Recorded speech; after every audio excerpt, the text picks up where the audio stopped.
show. The shirt is off the cuff. Oh yeah.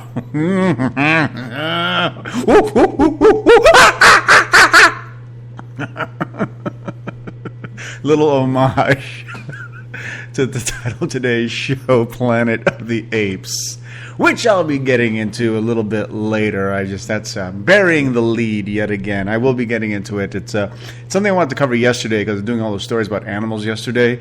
But it's such a good, for me, such a good piece, such an interesting piece. I wanted to devote more time to it, so I'm gonna be doing that today. Oh my God! So I don't know what to do. Right? It's like 2 days in a row. Oh my God! I'm spoiling you guys. That's what I am, spoiling you guys. Too much Joe the Shirt's off the cuff for you guys. Oh my God. Well, like I said, these days I do have a little more time on my hands while I look for work, so, might as well, get to some of the stories that I've been neglecting for way too long. And I got to get the demons out of me, so I need to talk to you guys. I'm glad you're here, glad you're listening. Hope you enjoyed yesterday's show as much as I did. I know I did. If you haven't heard it yet, just turn off this and go listen to that one, okay? It was all about, a lot of it about Election Day and religion and politics and, it's not the typical dry shit you might get on, the news or NPR or Fox, it's my spin on it. Okay, a lot of things going on these days. I got a couple. I'm going to start out the day with a few short stories that I wanted to get to yesterday, but I'm going to get to them now. Now, this is probably the funniest thing I have seen in the paper in quite a while. Apparently, not too long ago, President Barack Obama was at a New York restaurant eating with his wife, the First Lady, Michelle Obama, during the United Nations General Assembly. But when it came time to pay the bill, the waitress had to inform President Barack Obama that his credit card had been declined.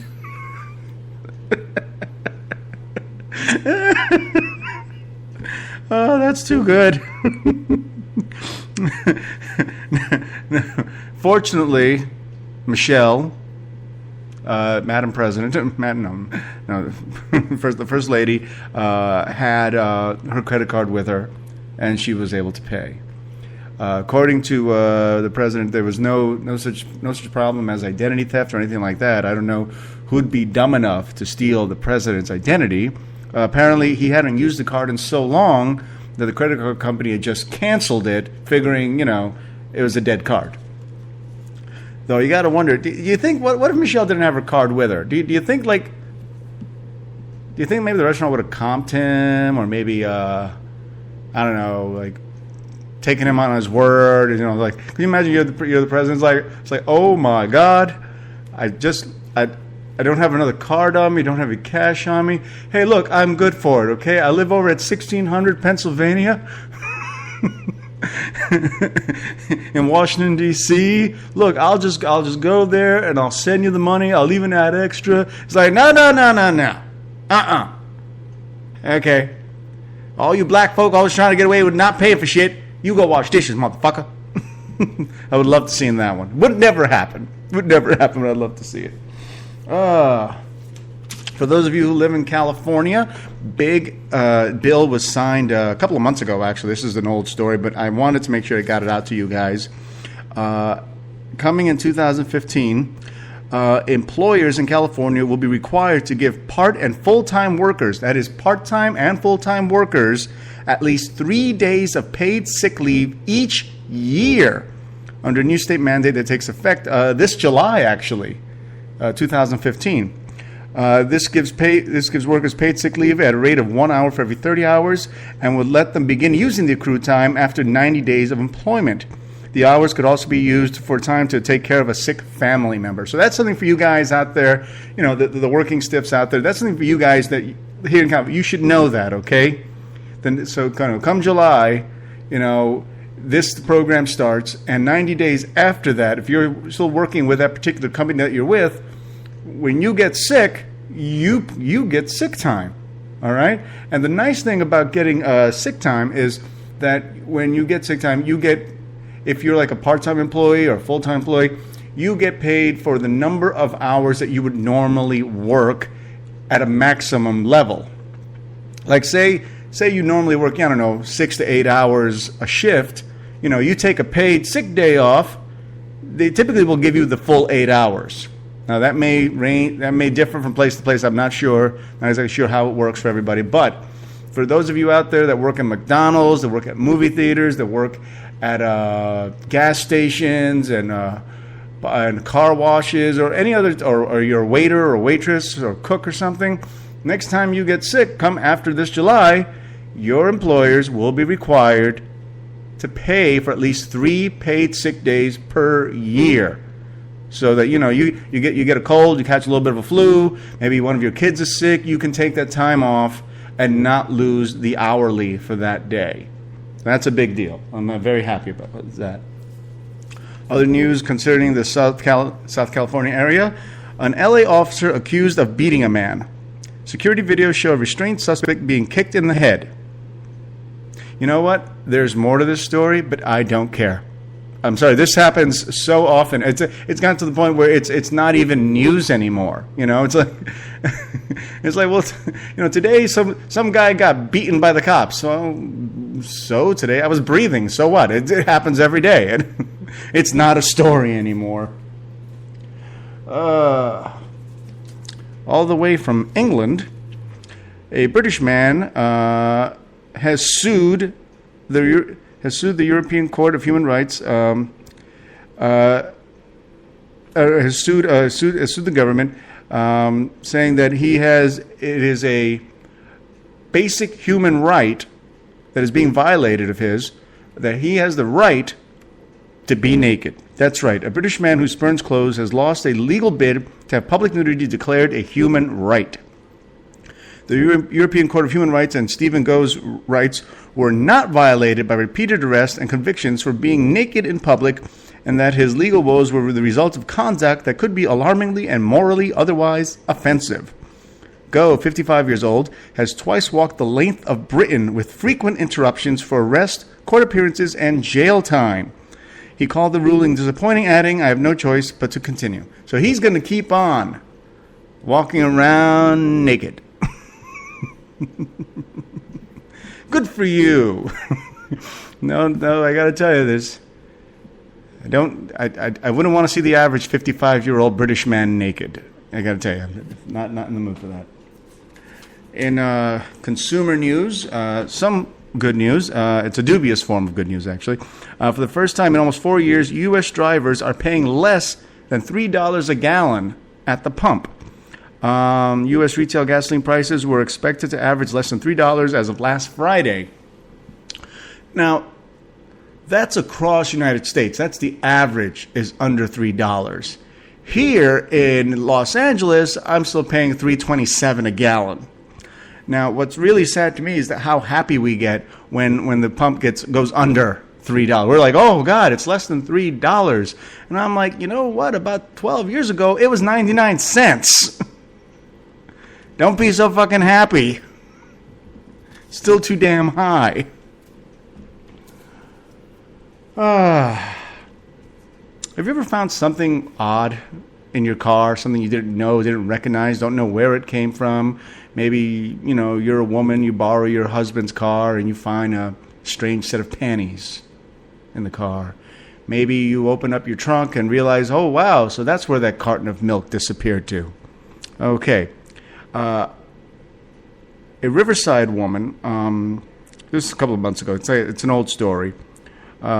She went shopping and was going to put her groceries into the trunk of her car, a lovely Lexus. And she opens the car trunk, and there's a body decomposing in the trunk of her Lexus while she was on a trip to Walmart. Apparently, the woman knew the man. Apparently, after returning to her car at Walmart at 5200 block of Van Buren Boulevard on Saturday, the woman noticed a smell coming from her trunk. So she opened it. It was not immediately clear how the man, identified as Miguel Angel Perez, died. But police said the woman was not considered a suspect. Police did not elaborate on how the two knew each other. I'm guessing he was her gardener. Could you imagine that?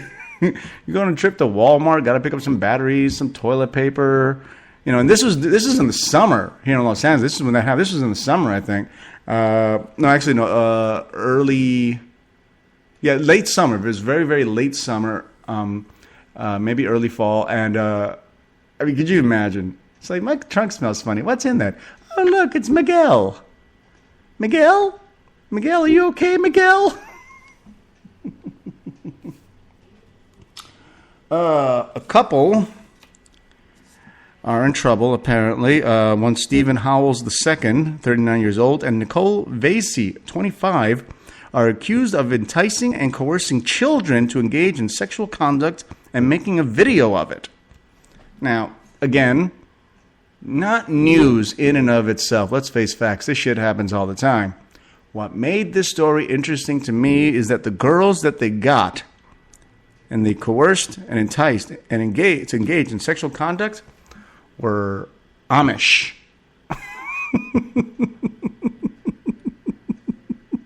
I know I shouldn't laugh,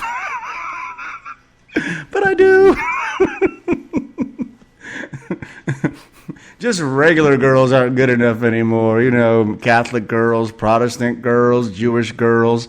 We need something really wild and freaky deaky for this video. What do you want to do, Nicole? Let's get some Amish girls. All right, good thinking. Way to think outside the box.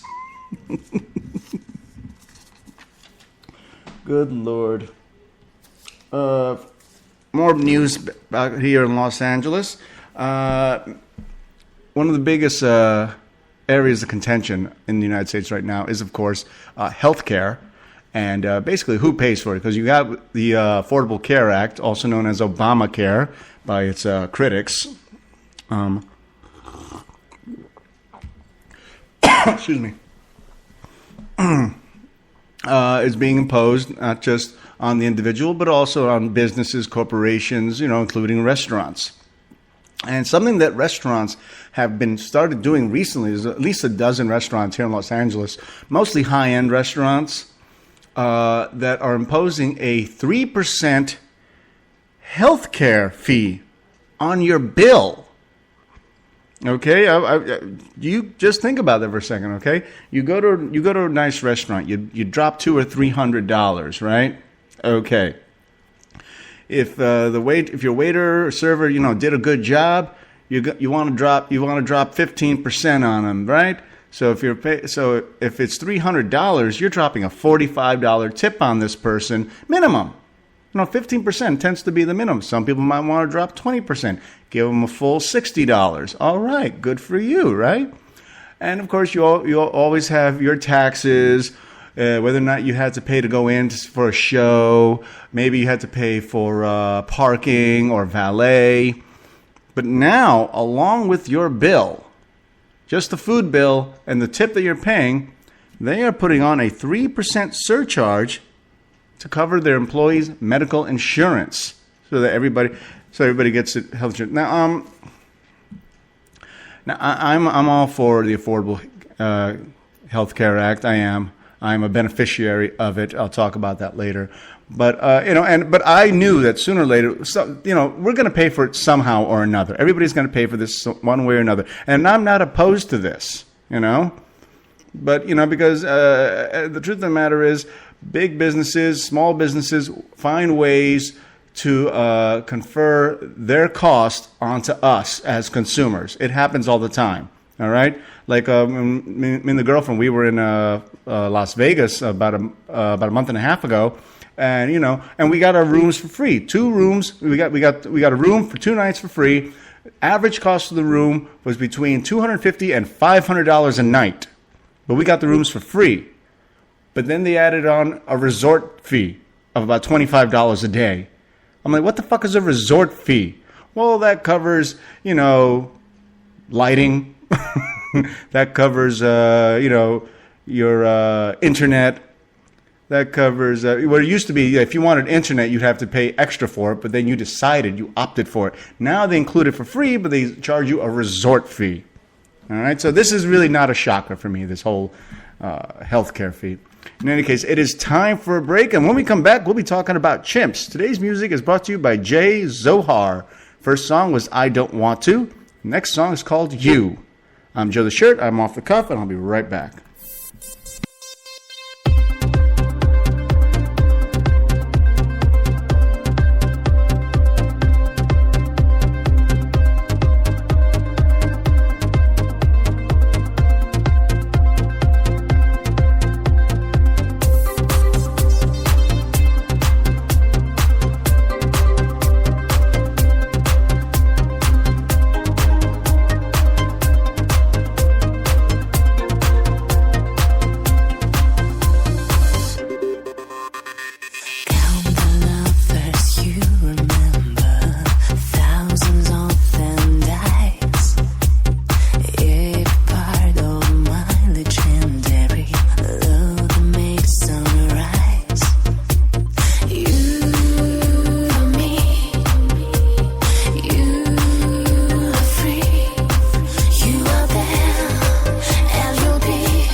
Joe the Shirt is off the cuff still. Welcome back, everybody. We are talking Planet of the Apes. And I'm not talking about the movies, which I have enjoyed ever since I was a kid back in the 70s. And I'm enjoying the new films. I like the last one, even though James Franco was in it. And I'm looking forward to the newest one, which I haven't seen yet. But we're talking about chimps mostly when I'm talking about apes. And one of the most interesting aspects of chimpanzees is that according to scientists, according to evolutionary theorists, chimps are our closest relative on the planet, in terms of species-wise, okay? And according to scientists, I don't know how there's only about a 2% difference genetically between us and chimps. Now, obviously, that 2% is pretty fucking huge. Okay, for the most part. I mean, you look at the average person, you look at a chimp. At first glance, it's obviously it's two different animals. But when you take a serious perusal of a human being and a chimpanzee, you begin to notice the similarities really rather quickly. You don't even need a perusal. You can just do a cursory examination of it, and you can see that, okay, we are very, very similar in a lot of ways. And like I said, 2% difference. Of course, if you've ever met any of my relatives, you might think that it might be a little closer, maybe closer to 1%, 0.75% difference. But apparently we're either 98% chimp or chimps are 98% human. However way you want to look at it, that's how close we are. We're not so close that we can interbreed. We're not that close, but we're pretty damn close to that. What I'm talking about today really mostly is about chimps and the root of violence, an article from the Los Angeles Times. Which really caught my interest because I've always been a big fan of evolution. I've always been a big fan of studying the primates, of which we are among them. Basically, a human being is an ape. Okay, I don't care what you non-evolutionary theorists not believe. You religious people out there, you guys that want to give a alternate explanations of the creation of the fucking universe. And it's like, okay, it wasn't created. But, that's an argument for a different day. But, essentially, chimps and human beings, we are part of the same group. When you talk about the great apes, you're talking about gibbons, talking about chimpanzees, orangutans, gorillas, human beings. Okay? We're all apes. The biggest difference between us and apes, besides the fact that we tend to walk erect, is, of course, the opposable thumb. That is like the fact that you can touch your thumb to the rest of your fingers, make a proper fist, is one of the biggest evolutionary breakthroughs of our species. Okay? And scientists estimate that as recently as, only about 7 million years ago, we shared a common ancestor.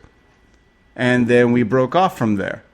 Chimps kept going their way, we went our way, and this is where we are today, wearing clothes and driving cars. And they could still continue to, walk around with their balls out all day long, which I kind of wish I could do. But, okay. The article talks about violence in chimps. When I talk about similarities between humans and chimps, it's not just the physical, but the psychological. Okay? Chimps and human beings share certain traits that the vast majority of animals, their behaviors, that the vast majority of other animals do not engage in. Okay? Chimps engage in murder. Okay? I'm not talking about killing for food. I'm not talking about, killing for protection. I'm talking about they have calculated murder. They plan certain violent behavior for the benefit of themselves, of their particular group. So they will happily sacrifice members of other groups of chimps to benefit themselves. And like I said, it's very calculated. It's never a one-on-one thing. You never see one full-grown male chimp attacking another full-grown male chimp from another group.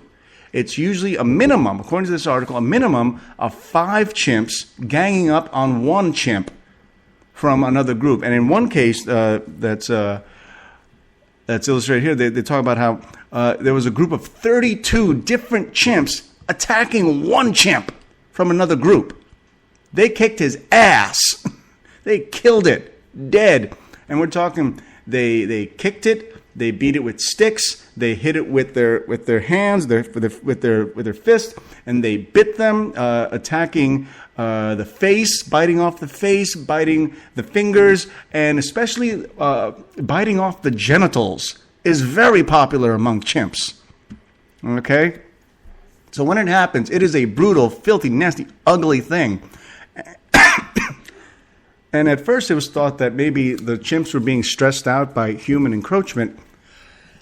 But it turns out, it was found out that in areas where the human population was doing the most encroachment on the chimps' territory, least amount of violent acts occurred.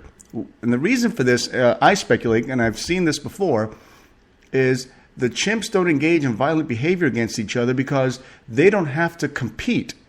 Chimps, much like baboons or dogs, will happily rummage through human garbage for food, and it's so plentiful that they don't feel the need for violent competition with other chimps. It was in the most natural environments, in the environments where there was the least amount of human contact, that the chimps engaged in the most amount of violence, so indicating that this was something of their own choosing. Let me see what I got here. Let's see. According to this, by slaying chimps from competing groups, the killers may in fact expand their territory, increase their access to food and mates. So what they will do is they will find one big, badass, tough guy from one chimp group. 5 or more of the chimps from another group will get together. They'll wait till that one chimp is alone, away from the rest of the group. They'll attack him, kill him, and now that other group has now been decimated by one strong male chimp. And that is where most of the violence is directed.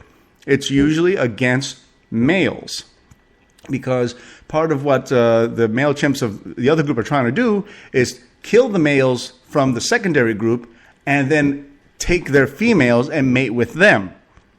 The second most commonly attacked group from other groups of chimps will be the young, the babies, infants.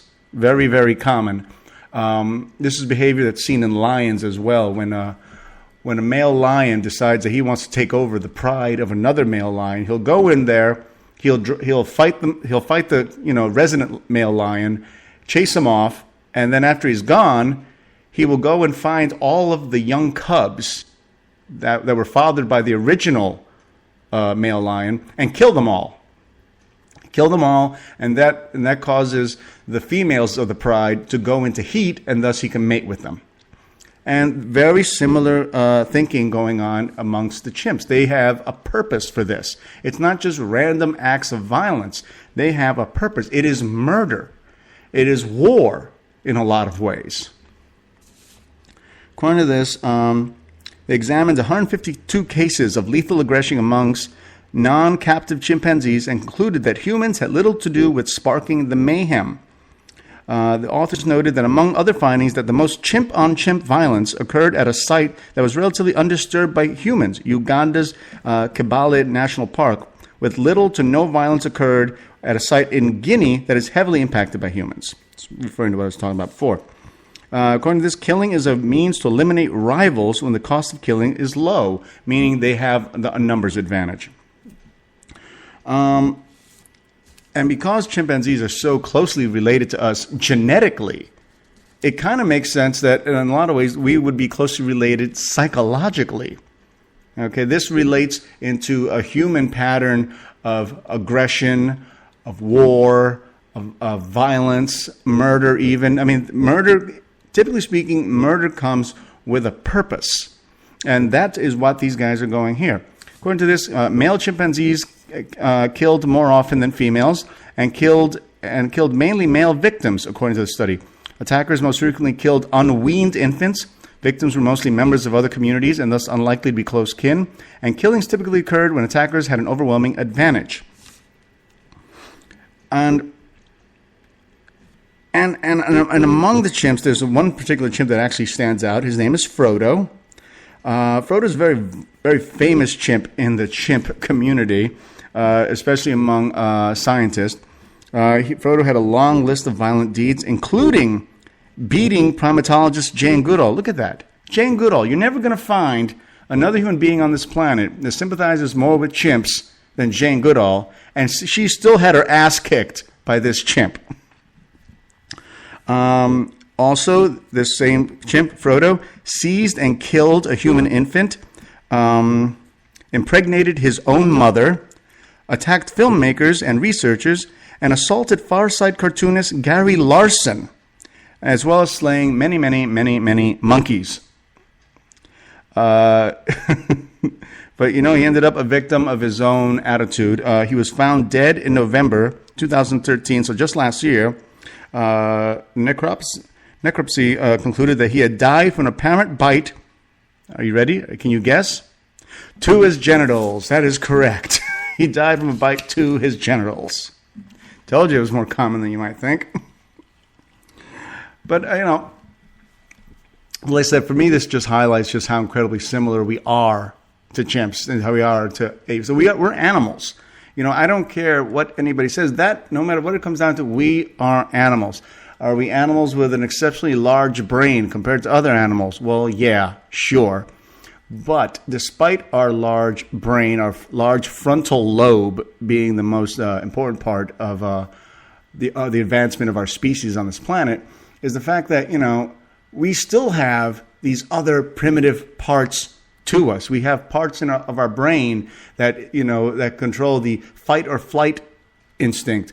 We have parts in our brain that control certain chemicals in our body that make us aggressive. We have parts of our brain that think purely on a visceral level. All right?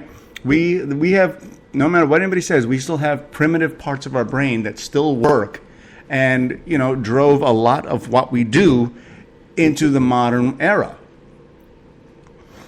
So Planet of the Apes, baby.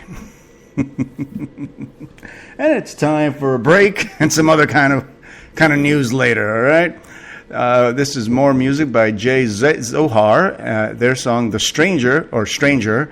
I'm Joe the Shirt, I'm off the cuff, and I'll be right back. For all the simple things you do, and I know it hurts sometimes so bad. And for all the pretty things you say, and I know it hurts sometimes.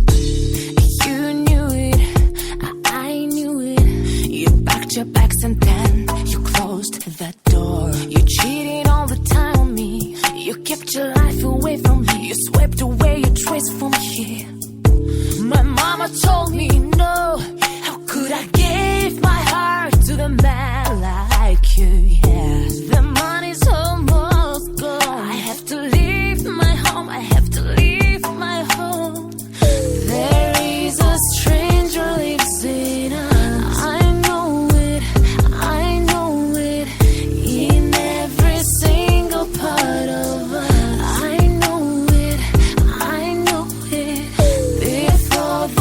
Show the shirts off the cuff.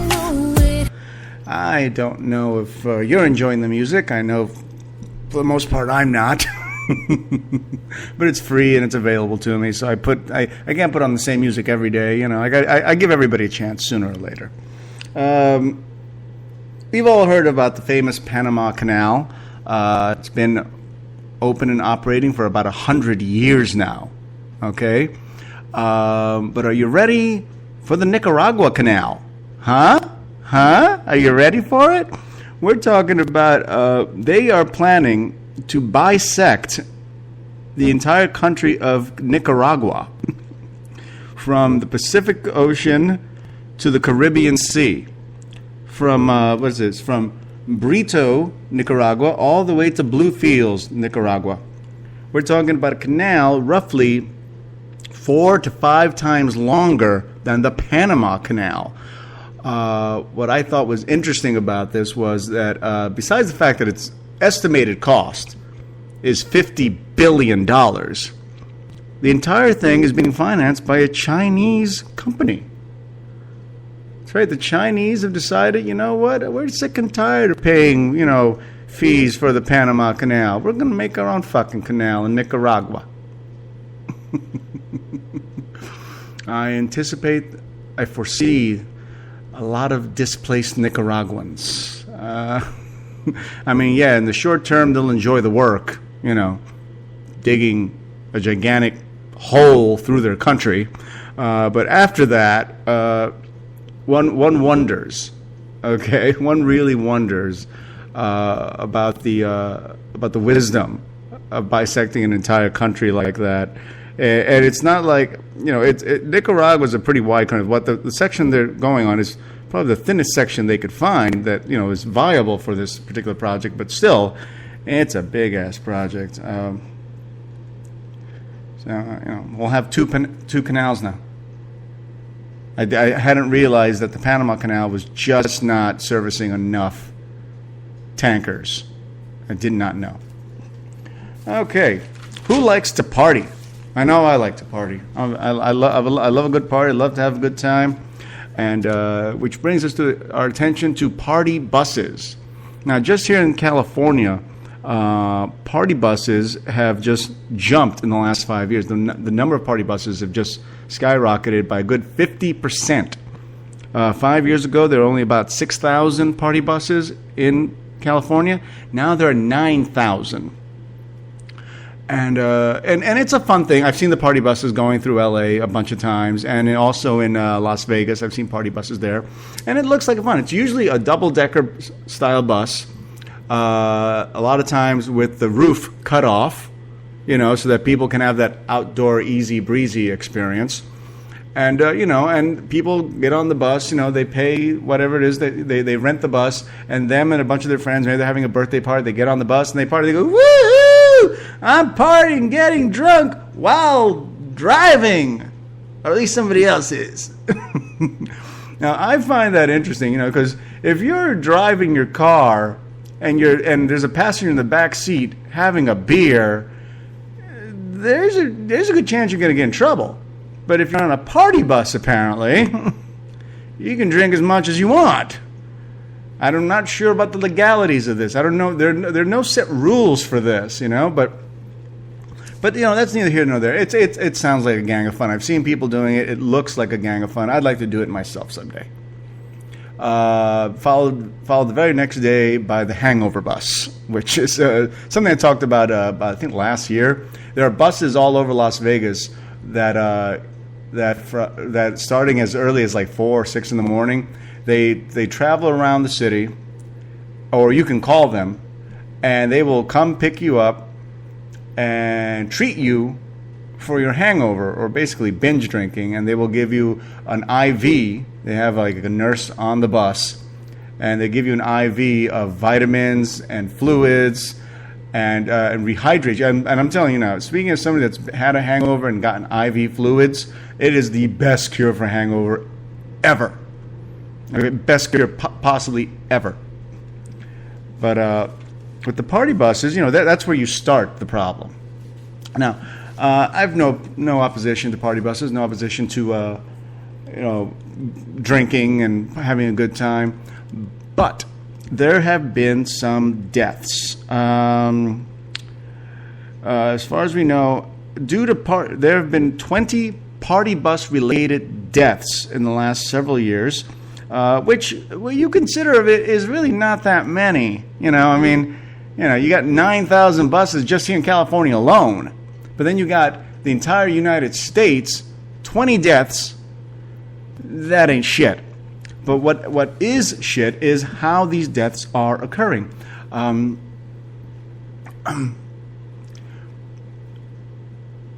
Did you know that there are bridges that, bisect freeways? Did you know that?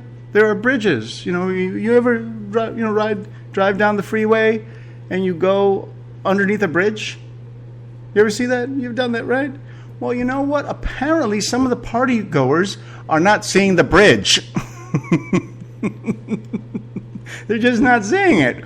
In one case, the story I'm talking about here, the one involving Mason Suzette, 16 years old, died on the 405 freeway overpass.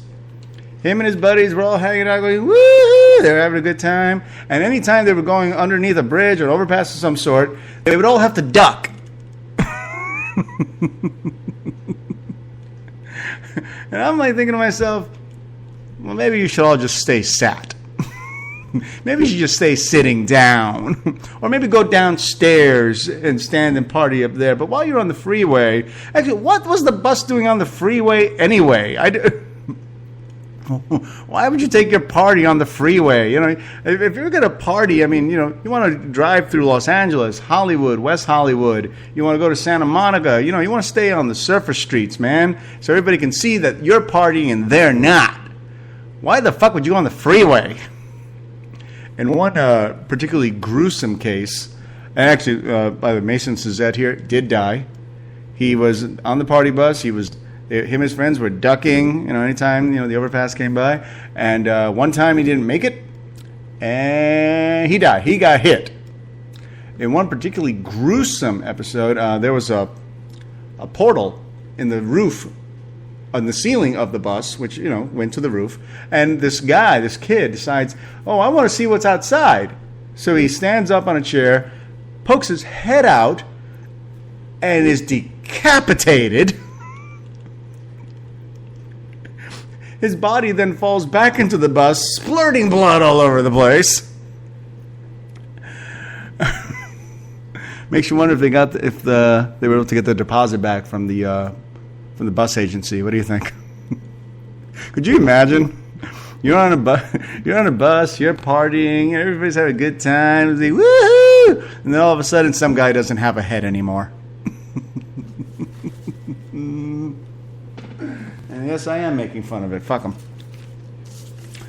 Another story that really caught my interest. This is a story of Jane Piper. Now, Jane Piper is a rape victim. Raped right here in Los Angeles, the Southern California area here. She's left LA since then, from 11 years ago, and is now living in Canada. But according to this article here, she was walking out to the Ralph supermarket at Wilshire Boulevard and Bundy Drive. I know exactly where that is. It's only a few miles from here. She was loading groceries into her boss's car. She's running an errand for him. When she turns around, she sees a man standing in the vehicle's doorway with a corkscrew. I want to read this to you so I can tell you what happens later. He was standing there in the doorway with a corkscrew. He pressed it into her rib cage and shoved her off the seat. He locked the doors. She burst into tears. He wouldn't hurt her, he said, but pointed towards the back seat where the windows were tinted. When she tried to escape, he got mad and flashed a corkscrew at her neck. Then he ordered her to take her clothes off. Piper grabbed the corkscrew from his hand and tried to jump back into the middle seat, but he pulled her back and started to punch her in the head. According to this, she watched her blood spray in front of her face. Quote, "He was going to kill me," she said. "So that's what I did. I just checked out physically," end quote. According to this, Piper used her finger to write help in the fogged-up back window, but nobody came. The attack continued for half an hour. When he stopped and headed for the driver's seat, she fumbled for the back door's buttons and managed to lower one of the windows. She jumped out and ran towards Ralph's to ask for help. The attacker peeled off. Okay, that was 11 years ago. Now, in a very rare occurrence, she actually decided that she wanted to confront her attacker in court, which, like I said, it's incredibly rare for a rape victim. The vast majority of rape victims, if they do go to court, if they bother to report it, so many rapes go unreported, but if they do bother to report it and they do catch the guy and they do go to court, more often than not, they don't bother to be in the courtroom at any point in time. And if they do give testimony, it's usually privately, maybe through a camera, but definitely not in the presence of their attacker. She decided she wanted to be there. She wanted to face this guy, and she wanted him to see her. And then she proceeded to ask him a bunch of questions. Questions like, did he remember what he did to her in that car? Had he done it to anyone else? Why? Was he sorry he did it, or was he sorry that he got caught? Was he sorry at all? How much of what you did to me do you carry with you over the years? And the man claimed that he had no idea who she was, no memory of what it is she was talking about, and didn't appear to express any sort of shame, any sort of emotion towards her. Just insisted that it didn't happen. He was then sentenced to prison for 20 years. Okay, that still doesn't, that's, in my opinion, I've always thought rape is a worse crime than murder, because when you're murdered, okay, you're dead, your pain's over. But when you get raped, it's something you remember the rest of your life. It can't be helped, But so many women feel so much shame, they feel the victim, they feel helpless, they feel endangered, so, they don't report the crime, and they don't want to face their attacker. But so I admire the fact that this woman, wanted to face her attacker. She wanted to put this shit behind her. She wanted to tell him what she thought and ask him questions and just really get something out of it. And then she pisses me off.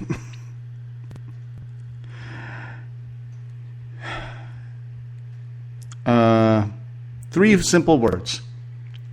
She says to him, I forgive you. I forgive you. I forgive you. For a half hour, you thought he was going to kill you. For a half hour, he was violating your body. For a half hour, he was physically assaulting you and beating you and threatening to kill you with a corkscrew. And you forgive him? Look, I'm not going to pretend to be inside her head. I don't know what she was thinking or how she was thinking it, but I find it very hard to believe that I'd be willing to forgive anybody that did shit like this. Okay? Fuck you. All right? I have my share of experiences with family members, friends of mine, and things that have happened to them. And we know who did it. And anytime I'm in town, the guilty parties know to stay away from anywhere I'm at, and that's how I feel. I honestly, I find it shameful. Don't forgive them. Fuck that noise.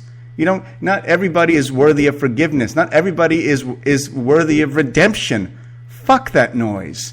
You tell them you go to jail. You go to jail for the rest of your fucking life, and I hope you get fucked in the ass the rest of your life, each and every single day, by multiple partners. And I hope you get AIDS, but live through it. Live through it, live a long, long, painful life. Of course, that's just my opinion. I could be wrong. Thank you, Dennis Miller. And that is actually it for me today. Oh, the time just flew on by. Thank you for listening in to me. This is our last song today by Jay Zohar. It's called Never Ask for Too Much. That's all I can do, is ask for too much. Thank you for listening. I'm Joe the Shirt, and I've been off the cuff.